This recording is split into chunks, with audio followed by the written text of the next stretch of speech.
श्री गणेशाय नमः। पुराण पुरुषोत्तमाय नमो नमः।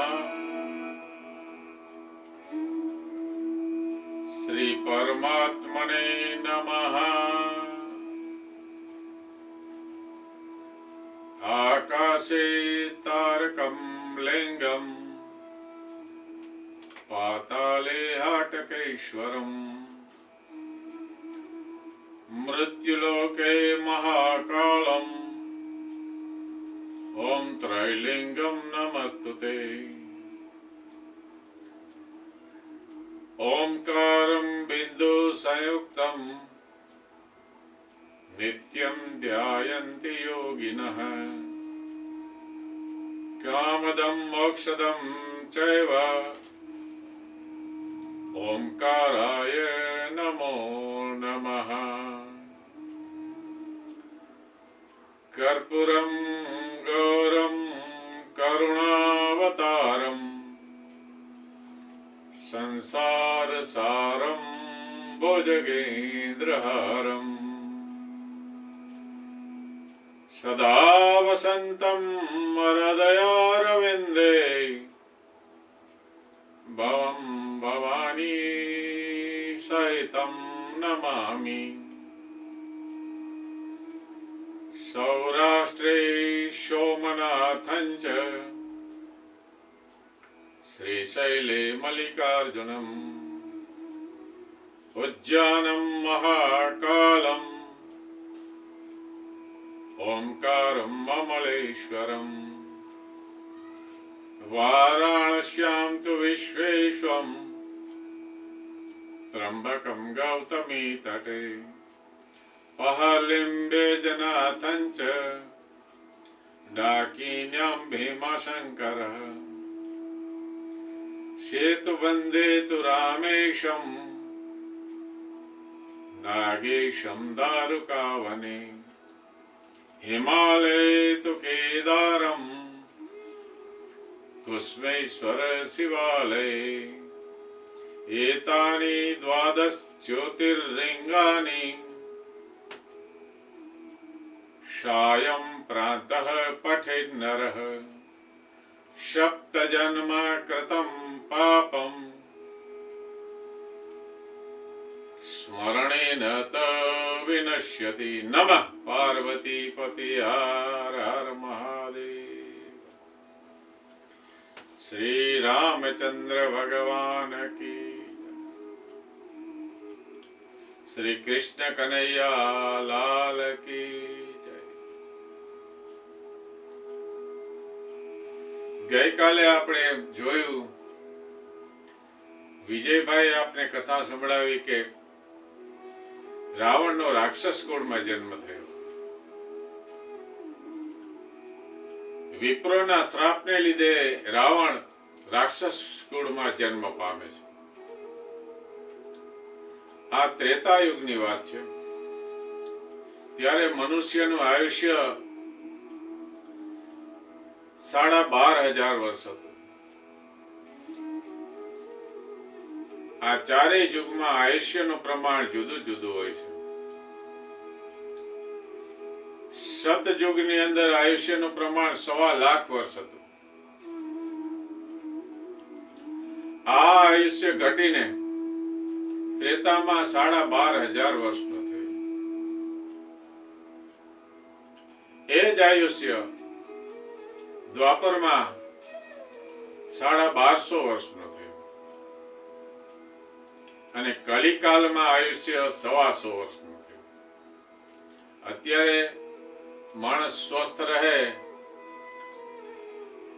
અને આયુર્વેદના નિયમ અનુસાર જીવન જીવે તો 125 વર્ષનું આયુષ્ય ગણવામાં આવે છે અને જીવી શકે છે. ઘણા છે, મોજૂદ પણ છે. અત્યારે 125 વર્ષના માણસો અત્યારે જગતમાં મોજૂદ હશે, કારણ કે આ કલિયુગનું આયુષ્ય 125 વર્ષનું છે. પણ મનુષ્ય કોઈ આરોગ્યના નીતિ નિયમનું પાલન ન કરે તો કઈક ઓછું આયુષ્ય થઈ શકે. એ જ રીતે પહેલાના યુગમાં પણ એમ જ હતું. કઈ અકસ્માત ન થાય, કઈ રોગ ન થાય તો માણસ યુગના પ્રમાણે જીવન જીવતા હતા. એનું પ્રમાણ હતું. જેમ કલિયુગનું છે 125 વર્ષનું, એમ સતયુગનું 1.25 લાખ વર્ષનું હતું. આ ત્રેતાયુગમાં રાવણનો રાક્ષસ કુળમાં જન્મ થાય છે, કારણ કે એણે પોતાની માતાના સંસ્કારો પકડ્યા છે. એની માતા રાક્ષસી છે, પિતા બ્રાહ્મણ છે. રાવણમાં પિતાના ગુણ પણ છે. પોતે ભગવાન શિવજીનો મહાન ભક્ત છે. રાવણ જેવો શિવ ભક્ત ન ભૂતો ન ભવિષ્યથી ક્યારેય જગતમાં થશે નહીં. રાવણ એવો શિવ ભક્ત છે. રાવણના બનાવેલા શિવ સ્તોત્રો આજે પણ શિવ ભક્તો ગાય છે. રાવણ વિદ્વાન પણ છે. વેદો પેલા ગાઈ શકાય એવા ન હતા. વેદોને જો રાગ આપ્યો હોય, મંત્રોને જો વાચા આપી હોય તો એ રાવણે આપી છે. રાવણે એને શ્લોકમાં ગોઠવી દીધો છે, ગાઈ શકાય એમ ગોઠવી દીધો છે. એટલે રાવણ મહાન પંડિત હતો. પરંતુ શાપવશ એને પોતાની માતાના કુળના સંસ્કાર એટલે રાક્ષસ કુળના સંસ્કાર પણ એમાં સહભાગી હતા. એટલે એને વધારે ધ્યાન આસુરી વૃત્તિમાં રાખ્યું. રાવણે ભક્તિ દ્વારા શક્તિ મેળવી છે, પણ એનો ઉપયોગ સારો નથી કર્યો. એનો દુરુપયોગ કર્યો છે. જેમ વિજયભાઈએ કહ્યું કે એક ઋષિએ એને શ્રાપ આપ્યો પ્રતાપ ભાનુને કે તારો રાક્ષસ કુળમાં જન્મ થઈ જાય અને તારું પતન થઈ જાય. તો રાવણનું પતન થવા માટે જ આ જન્મ છે, પણ એમાં એનો ઉદ્ધાર પણ થવાનો છે. ઋષિઓના શ્રાપમાં હારવાર ઉદ્ધાર થવાનું પણ હોય છે. તો રાવણનો હવે મોક્ષ પણ થવાનો છે. કારણ શું કે રાવણના અગાઉના જન્મમાં તો એને બહુ સારા કર્મો કરેલા છે. કેવળ એક બ્રાહ્મણોના શ્રાપને લઈને એને આવો અવતાર મળ્યો છે. તો રાવણ ઋષિ મુનિઓ અને બ્રાહ્મણો પર પણ અત્યાચાર કરવા લાગ્યો છે. રાવણે ઋષિ મુનિઓ પાસેથી કર ઉઘરાવ્યો અને એ ઘડો મિથિલા નગરીની આજુબાજુ દટાવી દીધો. એમાં ઋષિ મુનિઓનું લોહી સંગ્રહાયેલું.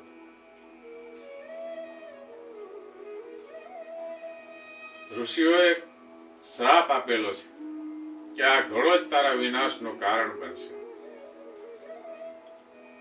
એ માટે રાવણ એને દૂર દૂર પોતાના રાજ્યની હદ વટાવીને દૂર દટાવી દીધો છે જમીનની અંદર. આ ઘડામાંથી જગતજનની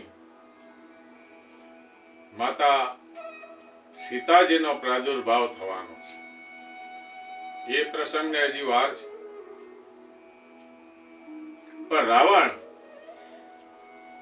જન્મ લીધા પછી યુવાન બન્યો અને સશક્ત બન્યો, બળશાળી બન્યો.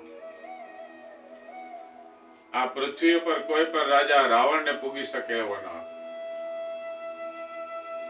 રાવણ સામે કોઈ યુદ્ધ કરીને જીતી શકે એવું ન હતું, કારણ કે રાવણ બહુ બળશાળી હતો. પણ એનામાં એક અવગુણ પણ હતો.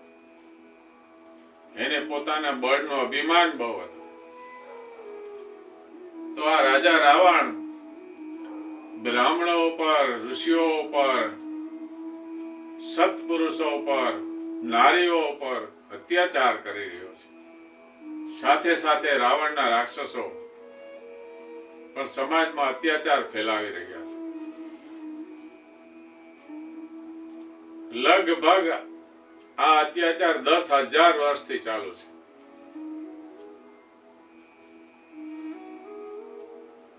ત્યારે આ અત્યાચારથી ત્રાહિમામ બનેલા